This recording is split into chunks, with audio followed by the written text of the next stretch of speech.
I didn't plan on revisiting anything from last year. I wanted a clean slate, a fresh start. But as I enjoy my licorice root tea, I keep thinking about something that brought warmth and gently reminded me that healing can take many forms. The best thing was the show I watched and truly cherished last year. I gave it a 4.5 out of 5 back then, and honestly, that rating still feels right even now.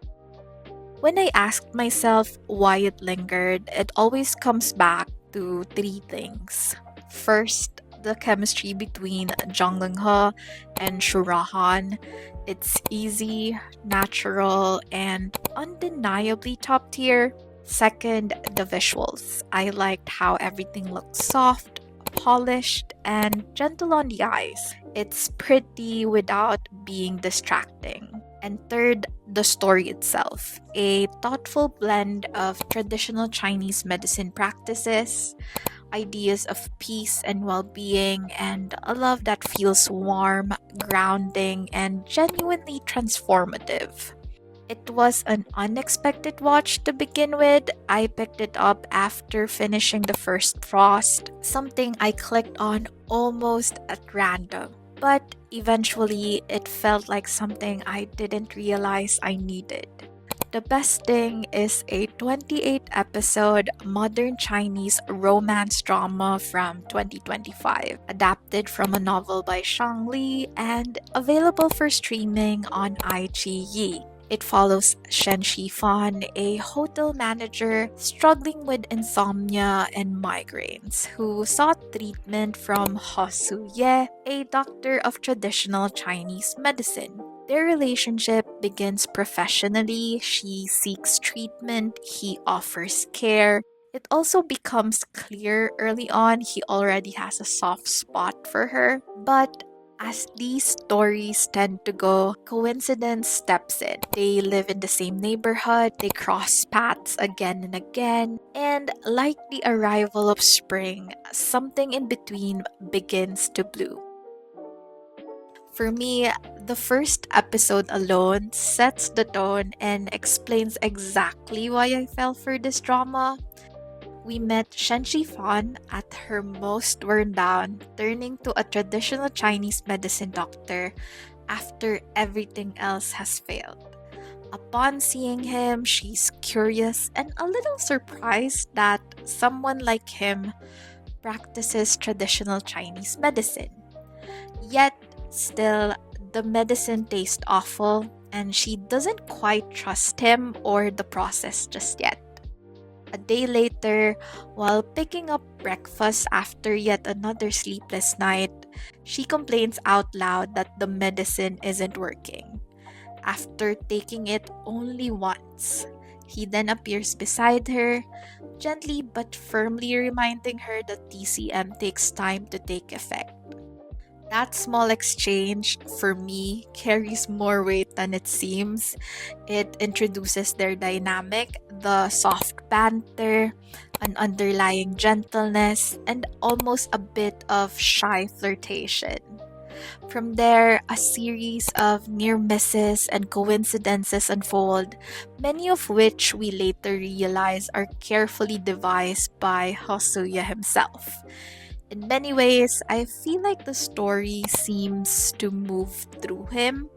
I like him as a fictional male lead character as he carries an almost baby girl aura at times, something we see more clearly once they're together. Yet, he's also a subtle mastermind, gently creating opportunities while allowing Shen Shifan to believe everything is happening naturally. And somehow, he never feels manipulative, which is a good thing. You just know that he is simply shooting his shot respectfully.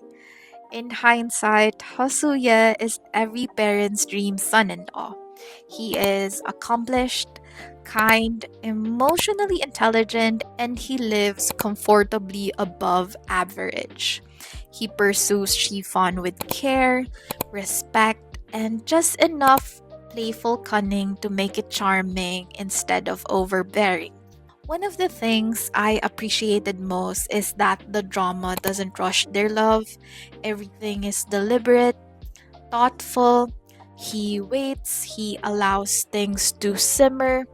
Their relationship feels like a meal cooked low and slow, warm, nourishing, and deeply comforting once it's finally ready. Like I've said before, this was only my second drama with Zhang Ling He, and I still can't believe it took me this long to truly notice him. I've tried starting his other work since watching The Best Thing, but I kept coming back to him as Hosuye. This role just fits him in a way that's kind of hard to shake. Xu Ruohan, on the other hand, delivers as expected. She always does. As Shen Shifan, she's open and endearing, the kind of character you instinctively want to protect. She grew up loved, but was emotionally worn down by a toxic past relationship. Watching her slowly gain her spark again feels earned and not rushed. Together, their chemistry for me is so strong, strong enough that I still find myself thinking about it even now. Their relationship is built on mutual effort and balance, which makes it refreshing. Even after they officially get together, the story doesn't lose its charm. There's no sudden perfection, no emotional drop off. I stayed hooked the entire time, smiling so much my cheeks genuinely hurt. Visually, the drama finds a lovely balance. It's filmic and dreamy when it needs to be, glossy without feeling excessive. It doesn't scream cinema, but it never feels lazy either.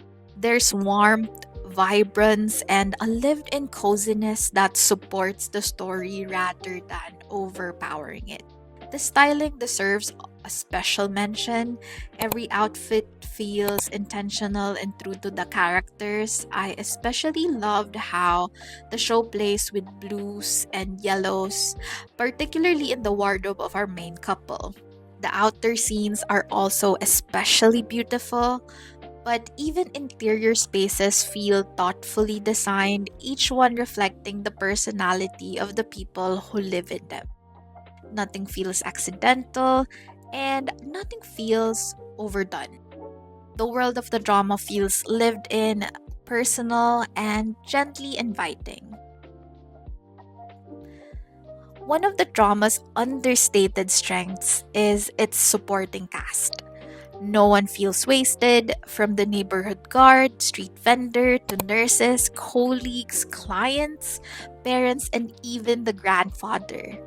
Everyone has a purpose. No one overshadows the story, but everyone enriches it. Since the leads met through traditional Chinese medicine, I like how deeply it's woven into the narrative. The drama thoughtfully explores how TCM and Western medicine can coexist, how traditional practices can help with stress and everyday health, and how caring for yourself should always come first. Most importantly, the love story never feels one dimensional. We watch two people heal themselves, heal each other, and grow side by side. Love here isn't a cure, it's a companion to growth. If there's one thing I want to see more of, it's projects with these two leads together. Their chemistry feels like a lightning in a bottle. I could honestly go on forever. I've rewatched this drama more than 10 times, and each time I find something new to love. It's thoughtful, well adapted, and the kind of story that gently asks you to slow down and feel. So, to keep myself from rambling, I'll end this one by borrowing Zhang Ling He's words from his most influential actor of the year speech at the 2025 iQIYI Scream Night. He said that the best thing was a gift he wanted to give everyone. That if by watching it, the audience felt warmth, sensed its gentleness, and recognized the strength that a romance drama can hold, then that gift had found its meaning. And watching it, I felt that gift clearly: the warmth, the gentleness, and the emotional strength a romance drama is capable of carrying. If you've made it this far, may this year be filled with healing, growth, and learning to love yourself more deeply. And that's all from my notes. If you've seen it, let me know what you think, and I'll see you in the next one.